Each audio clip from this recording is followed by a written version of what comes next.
Hi, welcome to Fletcher's Farmhouse, and today we're going to be making butter. So if you've watched any of my other videos, I'm sure you'll have seen all these things lurking around, and I'm sure you'll be wondering, does she ever use them? Yes, I do, and today we're going to show you how. So we're going to need some double cream. Don't use it straight out the fridge. It's best after about 3.5 hours at room temperature. I did, as an experiment, try to use it straight out the fridge, and it just didn't work at all. So as I say, I make the mistake so you don't have to. So we know now, don't do that. So this is all ready. Keep this back because you can keep that for the buttermilk, which you can use for baking, like scones and things, make them extra tasty. So I've got this Kilner jar, but other makes are available. And then all we need to do is churn until it separates, and it kind of goes harder to do, and then it suddenly goes loose, and then that's when you're kind of winning. And you've probably noticed the paddles. I've got the paddles as well. There's salt there ready, and this is what we're going to put it in when it's done. So I'll just keep on with this and then I'll come back.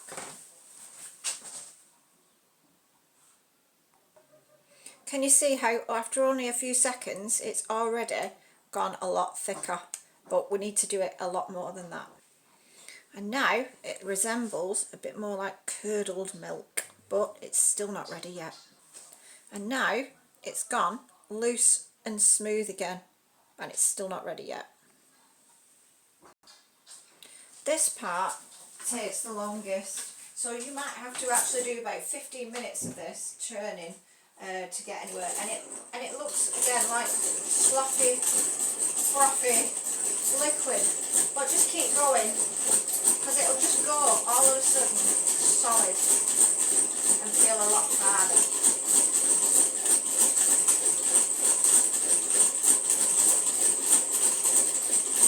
So don't panic at this point if you're thinking, oh no, I must have done it wrong, it's not working. It is, just keep going.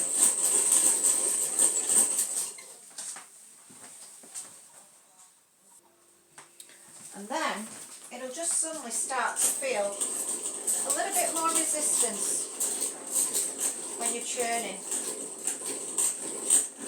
and then it gets a lot harder to do.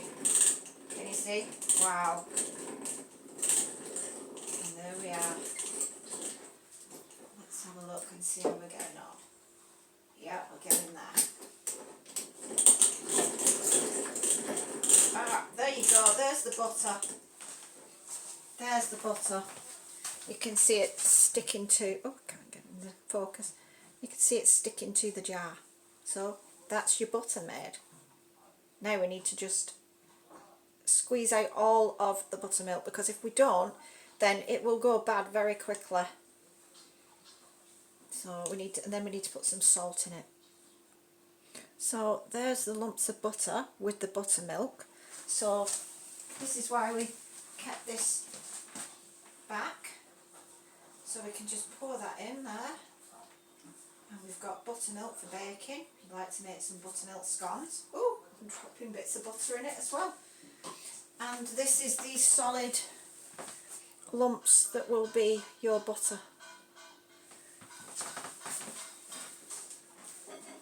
So get this out of here now. Like that.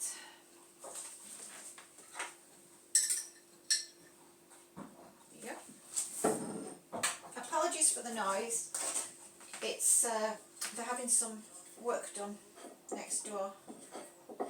Now then, so we use the paddles because, as you can see, there's quite a lot of the buttermilk there that needs to come out. So once we've got it into a bit of a solid lump like that, then we can transfer it over to the bowl of water I've got here. Cold water is the best idea, and then just immerse it in that for a second. And just see if I can bring it over a bit closer for you. I don't know whether So all we need to do now is keep squeezing the buttermilk that's left. As much as you can get out, then that's for the better. Otherwise, like I say, it will just go off very quickly. So make sure you keep rinsing it and keep squeezing it, and try and keep your little pieces of butter on your solid lump if you can. And then this just takes a while to do this, but it's worth taking the time and the effort to do. Otherwise you'll only have it for a day or two and then it won't taste nice. Oh, that's a bit noisy, isn't it? It's typical. Whenever I try and do a video, that's when the really loud noises start. So apologies for that. Yeah. Right, so just keep on doing this until it runs clear basically, but also try and keep it into the basic shape of a pat of butter, because it'll be easier for you when it comes to putting it into your jar. Yep.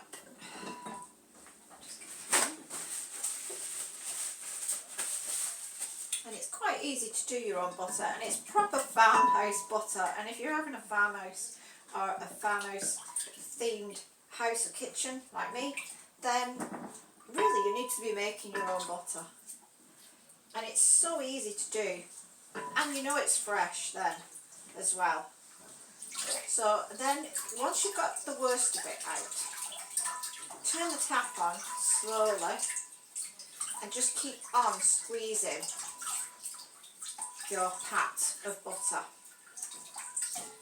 so that you make sure you get rid of as much of the buttermilk should I say, as you can. But try not to handle the butter itself too much, because it'll start to melt, which is why you need the cold water. You could put ice cubes in. I've done that before now, but because I've got Raynaud's, it's very difficult for me to do that because of it being so cold. But you've got the option to do that if you want. Yeah, so there we are. That's more or less all of that done now, I think. And then all that's left to do is to add the salt, and then shape it and put it into the butter crock. So as you can see, that is now looking like butter. And if you've got to this point and it looks like this, you should be very proud of yourself, and you're almost there. And it is a lot nicer than shop bought. And once you have done it a couple of times, it'll be very easy for you to do. Right, I think that's about it now for that. So just give it one last squeeze. Okay, right. These paddles are great for this. Right, I'll just put that there for a second,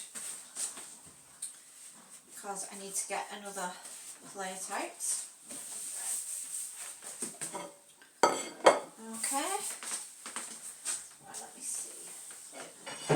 Ooh. Oh gosh, it was loud, wasn't it? Louder than the builder. Right, now, what to do is flip this onto here. Now, depends really on how much salt you want to add. You might just want lightly salted.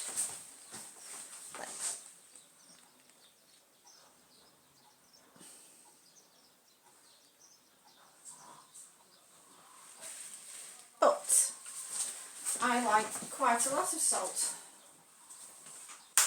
on my butter. So we'll just sprinkle some on the top first of all. Flip it over, sprinkle some on the bottom.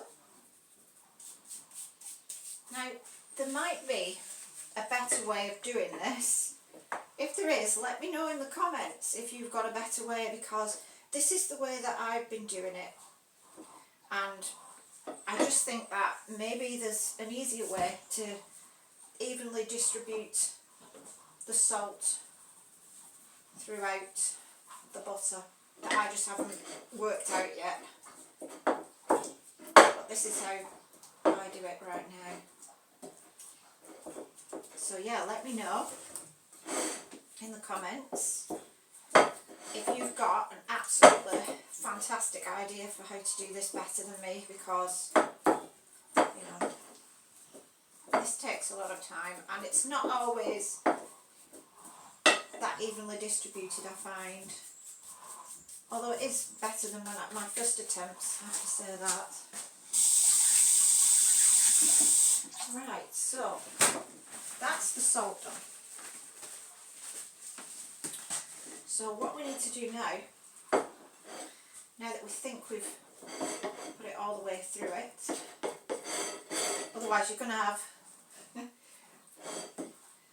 sometimes where you have quite a lot of salt on your butter and sometimes where you're not. So try to mix it in well, like that. And you can see it's kind of getting a bit melty now, so it's getting fed up with being manhandled a bit. So what we're going to do is, it's going to go in here, which is fantastic because it's got a really good seal on it. And it's a good, decent thickness as well. Keeps it very fresh. So what I have to do now is the fun bit. We have to shape it. So that it actually looks like butter. So this is how much butter you get if you're using just one of the cartons of double cream. You could use two, I suppose. I never have, because it's just usually me, and I like it fresh, you see, so I like to do small amounts rather than a huge amount. But if you've got a large family, then you'd probably be better off doing two. But it's the same process what you'd be doing, just might take longer. Okay, so that's not looking so bad. So use the flat one first, flat side of your paddles if you've got the paddles. I haven't always used the paddles. These are a new addition. I just used to use muslin cloth before to get the buttermilk out. Right, if it gets too sloppy for you, you could always put it into the fridge and let it set for a bit before you shape it. But I'm trying to do it before they start loads of noise. So then we can just start to shape it now, however way you want it. You could put patterns on or not. It's entirely up to you. But it looks pretty good, I think. I mean, you could even have a flat pat of butter if you want. It depends on your own choice. But yeah, this is the basic thing, and it's just how rustic do you want it, how perfect do you want it, you know, because you could spend quite a lot of time shaping the butter, just like this. So I think that's alright, I think that's fine now. So now we've got to try and get it off here without ruining our wonderful shape that we've just spent ages doing. And then we just place it into there. If you want to be the perfectionist, you could, I guess, smooth it out a bit. But I don't think it's necessary really. And there you have it. Butter, freshly made for the Farmhouse kitchen. Hope you've enjoyed this. If you do, please like, subscribe and comment.